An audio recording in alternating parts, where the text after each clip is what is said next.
I'm very happy to welcome Tomas Sedlacek as our next guest. As you can hear, this discussion will be in English. I hope that's okay with everybody. Tomas Sedlacek is a very well-known economist from Czechia. He wrote a book you maybe all have heard about. It's about the good and the evil in economy. And I will talk with Tomas about the issue of resources, because resources are the fundament of all economy. And we're living nowadays, as we all know, in a system which is kind of, we always say we are exploiting resources. So we're already using a negative term, that we're exploiting something, we're exploiting resources, and we all know that we also, as we heard from Harald Gründel, for example, that we kind of waste our resources. And in your book you draw a history of economic thinking, and I'm wondering if there ever have been economic systems which were dealing in another way with resources than our system is doing. Yes, thank you very much for having me. There was a system like that, and it was in Rivendell in the Middle Earth, but otherwise not. And of course, I mean, you can say, what is it that we're exploiting here? Isn't it somewhat of a irony that nature has become a natural resource? Isn't it somewhat of an irony that humans have become human resources? I mean, we have these HR, human resources. So humans and nature, I mean, are sort of there waiting to be resourced. You can go and play a little bit with the word source and resource, because resource should be resourceable, which it isn't. But this you also, I would claim, you even see this in theology, for example. What I would call an object-subject reversal.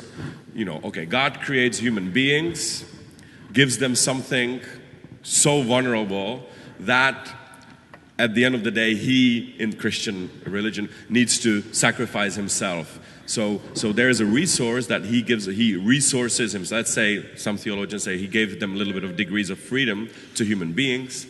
Human beings backfired, and suddenly God maneuvers himself into a situation where he needs to sacrifice himself to solve the problem. Shit happens. Huh? Shit happens, yeah, on all levels. But you see this is, of course, happened with human beings as well. We've invented technology, which I'm sorry I didn't hear your whole thing, only the last 3 minutes, but there I would like to, catch on this. We invent technology. What does technology do? And also maybe system, capitalism, communism, democracy. What does it do? It backfires. This is the whole idea of, let's say, take the movie Matrix. The plot there is we create artificial intelligence or machinery or technology, only to find out, why did we create this? To prosper, to help us.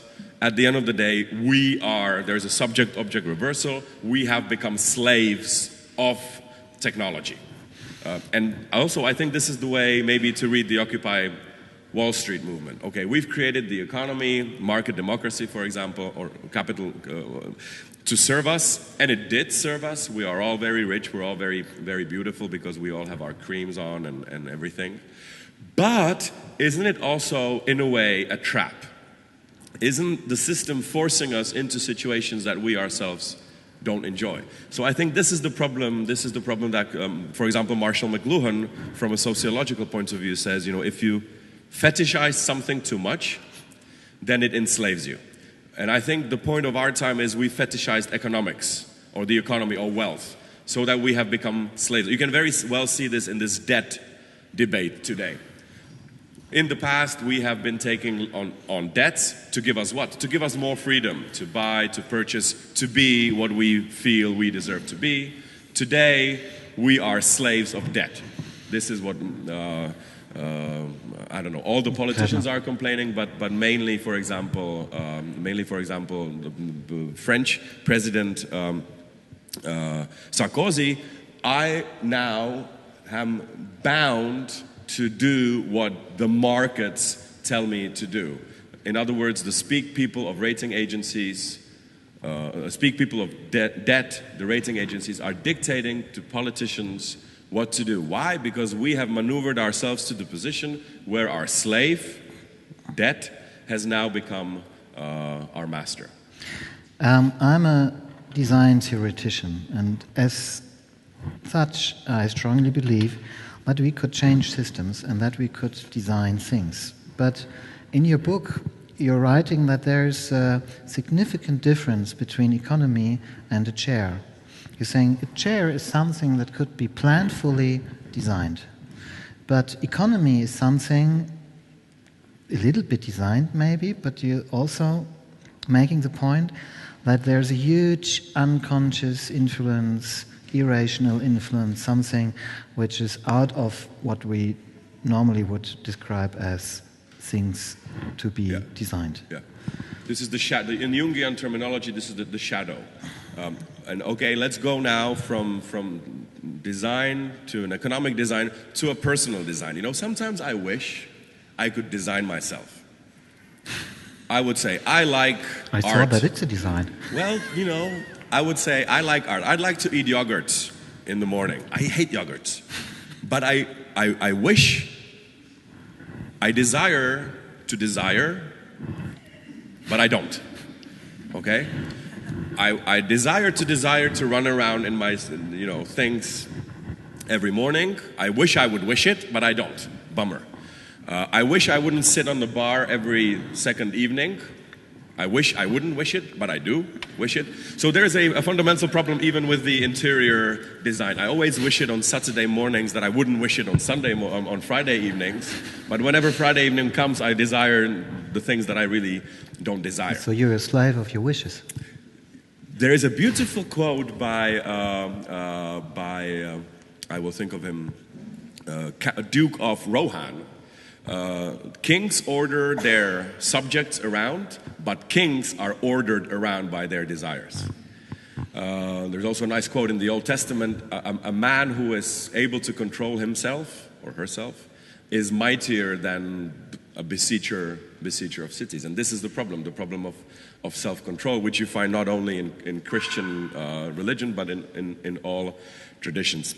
Why did Pandora open the box? I mean, if she did a nice little cost-benefit analysis, she wouldn't have opened the box. It was not only irrational, it was absolutely stupid. But still, and this is Jacques Lacan, I think. I know very well I shouldn't do it, but yet I do it. So if we fail to design ourselves, then it's kind of logical that we fail to design our economy?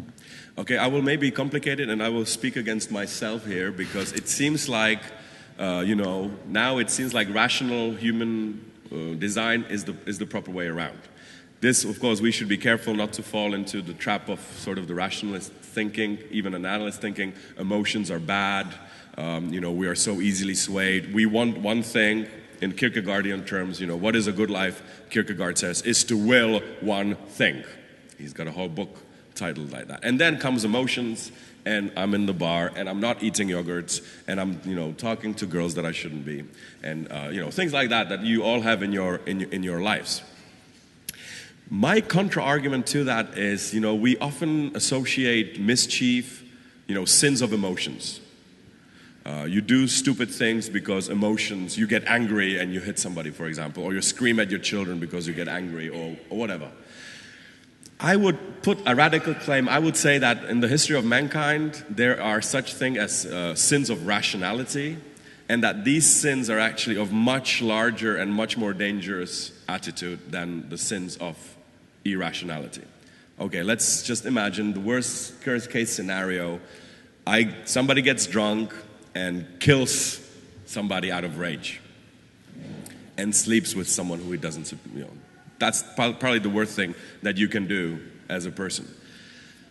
Those are sins of emotions. Next day you wake up and you're sorry. Oh, I'm sorry. I wish I wouldn't kill the man. I wish I wouldn't drive a car, whatever. Now, if you really want to start a full-fledged war, first of all, you need to be sober. Second of all, you need to be rational. Third of all, you need to have a plan. Fourth of all, you need to have a PR company. Fourth of all, you need to have a campaign and all these things. And the worst comes is there are no regrets in the sins of rationality. This, I think, is the point that Zygmunt Bauman makes, a very famous Polish sociologist, in The Modernity and Holocaust. There he claims, Holocaust was not an oops of modernity, as we often, how is it possible in educated Europe like this? How could we do this to ourselves? Bauman says, well, this isn't a sin of oops. It was not a sin, it was not a slip of a tongue or slip of a feet of modern rational age. It was exactly the opposite.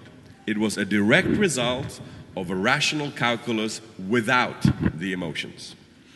So we have to be careful there. And I don't know the answer to your question of design. I'm only saying that it is quite impossible, even if I knew how to design myself, which I do not.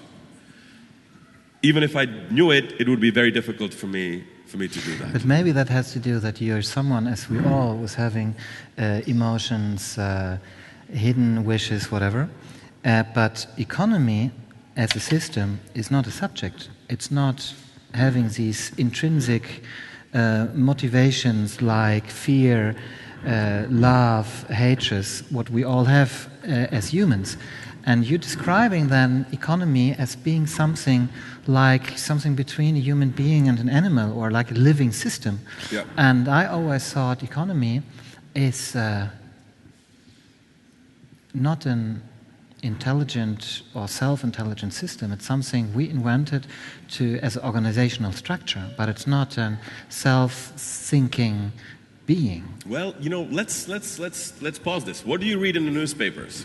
The markets fear this. The markets, the numbers, even the numbers speak. What are the numbers saying? What do the markets want? And even in theoretical economics, I'm a theoretical economist, yeah? So that the advantage is I don't have to give any practical answers. I can give only theoretical. But even in theoretical economy, I mean, come on. We believe in a divine orchestration of an unorchestrated orchestrator that has an intelligence of its own, a will of its own. And it's called invisible hand of the market. There we are doing a Kierkegaardian leap of faith, and we are really saying, lead us into the future. And do not, and of course, what's the first imperative when it comes to the invisible hand of the market? The first imperative of hardcore economics is do not meddle, do not orchestrate. It is a self-sufficient, unorchestrated orchestrator. The trouble begins when you start to orchestrate it with your intelligence, with whatever political engineering. I'm just saying what the extreme right says here. So we are we are objects, I would even go. And that's my point about the object-subject reversal. This is sort of, I don't know if you know Milan Kundera. Sure. So he's a Czech author, and isn't this the main leitmotif of most of his stories? Somebody, usually a man, starts an affair or a game with usually a female, and he starts this game exactly because he thinks that he's in control. So he plays the game, everything is fun, until, and this is my reaction to your question, the game itself attains a life of its own. The dead object, this is sort of Gilles Deleuze, sort of the living dead. It is dead, proper, but still it's alive. Even a game of sexual nature can get a life of its own, a logic of its own, and usually the pity end of the heroes of Kundera novels is that the hero becomes from a puppet, from a puppeteer, he becomes a puppet. The game plays him. He doesn't play the game plays him. You can see this even in children's stories, for example, Aladdin. Yeah, you get a magical id machine, it fulfills all your dreams. You're playing with it, and then of course the jinn gains control, or Gollum, or you can think of many stories where you get a gift, you get all your dreams realized. At the end of the day, it ends up in a trouble. Even if you catch a golden fish, do you have this also here? The golden fish, you catch a golden fish, and the golden fish fulfills your 3 dreams. At the end of the story, you either end up at the point 0, if you're lucky, or you are worse off than in the beginning. What's the point there? The point there is our real desires are uncontrolled. This is a nice way how to read, I don't know, Solaris. This is Slavoj Žižek reads, this is the way he reads Tarkovsky's Solaris. Did you see? Stalker. Did you see Stalker? Okay, just very quickly, there is a special zone that fulfills all your dreams. There is this rich man whose brother is sick, and he wants to go into the zone, pays a lot of money to these stalkers to get him to the zone. He comes to the zone and he wishes for his brother to get well. He comes back, his brother is dead, and next day he wins 1,000,000 rubles in some lottery. What's the problem? Well, there is no problem. The only thing the zone did, it fulfilled your real desires. Not what you desired to desire, but what you really desired. So he came there desiring to desire for his brother to be well, and but really, what he really wanted was to win 10 millions in the lottery. When this wish materialized, he committed suicide. If I understand you in the right way, you're kind of explaining me that my maybe gigantomatic idea that economy is a subject of design is the wrong idea. But in your book, you offered something, a reflection on what has to be maximized, and that it could be utilitarian ideas which could be maximized by economy, or it could be profit, economic profit that could be maximized. And you're reflecting on these different modes of maximization, which is always the aim of each economy, to maximize something. And maybe that could be the tool how to enhance or to change economic society, our economy, in thinking what do we want to maximize. Yeah, absolutely. When you maximize, there's a trap of fetishization. And just not to sound very critical of the economy, this happens in ethics as well. What was the problem that Jesus had with Pharisees? Well, I think the problem was that Pharisees fetishized ethics. And also this was the main complaint that Jesus had. You made it a dead thing. It looks alive, but it's dead. Life is elsewhere, to go back to Kundera. And I think this is the same way we feel to economics. We fetishize economics. We view it as a dead thing, and that life is elsewhere, that it lost the soul. This is the cry of the Occupy movement, I think. Give us the soul. Give soul back to the zombie, otherwise it will destroy us all. And this is maybe one way how to read Jesus' messages. Give soul back to the ethics. If your child is dying on Shabbat, you must be able to help him or her. So fetishization or maximization doesn't only threaten us in the material world, but also in, let's say, spiritual or ethical world. But yes, this maximization, of course, I think what we did in the past before the crises, we were selling stability and buying growth. It was a trade-off. Now what we need to do now, and we're slowly kind of doing it, is we should be selling growth and buying stability. Meine Damen und Herren, ladies and gentlemen, dear Tomas Sedlacek, we have this horrible 15 minutes rule, which means... 15 or 50? 15. That I have to stop each conversation after 15 minutes, which we reach now. So we have to trade attention to someone else. But nonetheless, I'm very happy, Thomas, that you was here It was my and pleasure. giving us some insights.